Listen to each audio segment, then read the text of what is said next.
Не грузинские, а абхазские багратиды. Вот и все. Ясно дело, что в этом государстве абхазы тоже играли определенную роль. Ведь Низар Тамар своего сына назвала Лаша, да, абхазским именем. Ведь Низар Тамар своего сына назвала Лаша, да, абхазским именем. Потому что абхазы...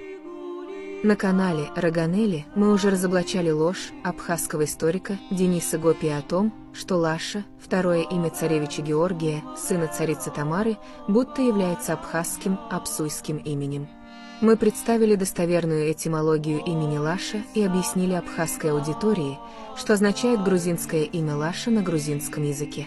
После просмотра нашего разоблачительного видео, многие абхазы осознали, что до этого они находились в плену фальсифицированной историографии и искренне верили в нарратив сепаратистов, которые убеждали их в лжи об абхазском происхождении грузинского имени Лаша.